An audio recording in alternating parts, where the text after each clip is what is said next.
Thank you. Carol and I will remember that Julia kept saying to us, look out for Andre. She loved her sons, but she loved son and daughter, but she loved that grandson, Andre Carson. It gives me great pleasure at this time to yield time to Joe Donnelly, a member of the Indiana delegation. It is interesting you mention Andre, because I was at Julia's house just about a week or two ago where they had a vigil in Indianapolis while Julia was so sick. And Andre was outside. And the amazing thing was it was a spontaneous vigil that had started approximately 3 in the afternoon on a Friday. And in a matter of just a few hours, we all congregated at her house at approximately 6:30. And so I headed on over there, and it was spectacular, to say the least.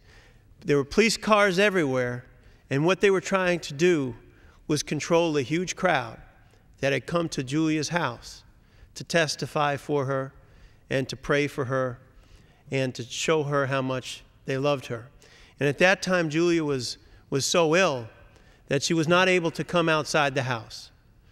But she had friends and relatives come out and say, Julia isn't able to come out and speak for herself, but she told us to tell you how much she loved you. And the best part of the crowd was that it wasn't the captains of industry. It wasn't all the famous politicians over the years from Indiana. It was the regular, everyday folks who came out to show her how much they appreciated her hard work over the years.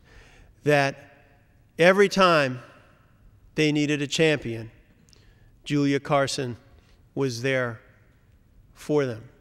And when you needed a friend, and Julia Carson stood up for you, you had no stronger champion. I remember, I'm from the South Bend area, and I called to Julia in a very, very tough congressional race that nobody thought could be won, and said, could you come up and help me? And she said, son, I'll be on my way.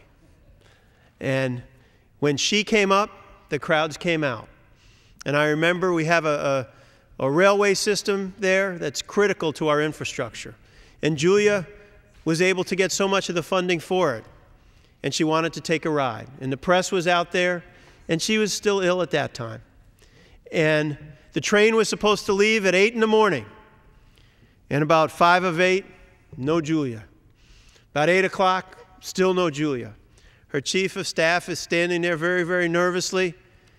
And he said, she'll be here very soon. And the conductor said, well, we have to go. And I turned to the conductor and I said, my guess is you'd be better off waiting. And about 8:15, Julia came, and it was like the Queen of Indiana had arrived. And everybody cheering and saying hello. And she leaned over to me with a big smile and said, I love trains, and I'm looking forward to going for this ride. And it was that spirit of warmth and enjoyment. I followed her one time at an event where everybody had 5 minutes to speak. And I followed Julia Carson. And telling Julia Carson she had 5 minutes to speak was like waving a red flag in front of a bull. So Julia spoke for 41 minutes. And then she looked over at me and said, sorry about that. And the gentleman in charge of the event looked at me and said, your 5 minutes is now 1.5 minutes.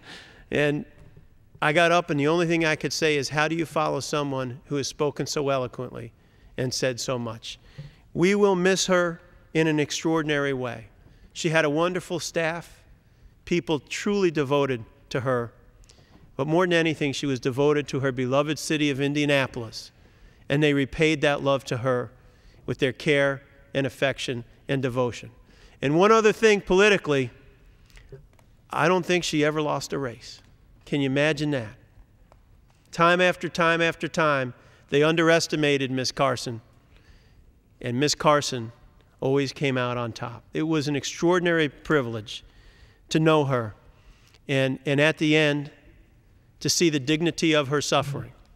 I know they said of Pope John Paul II, they said some of his finest moments was the dignity he showed in the suffering he went through. And we all saw it here at the House of Representatives, how hard she tried, how hard she struggled, because she wanted to keep working hard for her beloved city. And it may well have been her most dignified, her most powerful moments, was the struggles she went through at the end. So to Julia, we love you, we miss you, and I look forward to seeing you on Friday. Thank you so much. Thank you. At this time, I'd like to yield to the Majority Leader, Steny Hoyer of Maryland. I thank the gentlelady for yielding. I met Andy Jacobs in the Young Democrats many, many years ago. I drove Andy Jacobs to a speaking engagement at the Young Democrats at a restaurant not too far from the Baltimore-Washington International Airport. A few years later, I was elected to Congress, and Andy Jacobs was a member of the Congress of the United States, member of the Ways and Means Committee, an extraordinary member of this House. And there came a time shortly thereafter when Andy decided to retire. And there were a number of people who expressed interest in running for this seat. Andy came to me and he said, Julia Carson's going to win this race. You be for Julia Carson. Our beloved colleague Joe Donnelly has just said she never lost a race. Now, I didn't know Julia Carson, and there were some pretty active people, men and women, in that race. And we had met a couple of them. They were pretty impressive. I had not met Julia Carson. But Andy Jacobs, her predecessor, a congressman for some 25 years at least, said to me, Julia Carson's going to win this race. And sure enough, Julia Carson won the race. And those of us who served in this body had the privilege of getting to know Julia Carson, getting to know her as a friend, getting to know her as a colleague, getting to know her as a leader in her community. I went to Indianapolis. I see my friend, my very, very close and dear friend, Baron Hill, here. And Baron and I have been in Indianapolis a number of times. And I did a number of fundraisers in Indianapolis for and with Julia. And then in the last campaign, I went out to Indianapolis to be with Julia. And we were at a senior citizens center.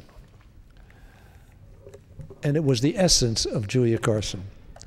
Julia Carson, who was sort of one of the most, acerbic is not the right word. I've been searching for the right word, but Julia could be very direct.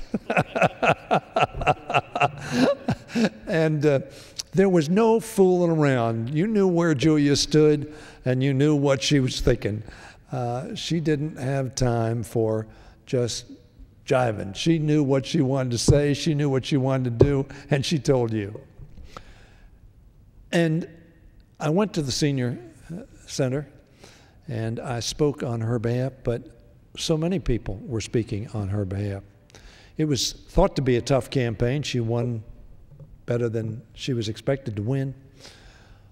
But you got the essence of Julia Carson as you went around and talked to those seniors who had been active in the community for many, many years, as Julia had been, who worked herself up to be a member of Congress, but she was not anointed by anybody. The community loved Julia Carson.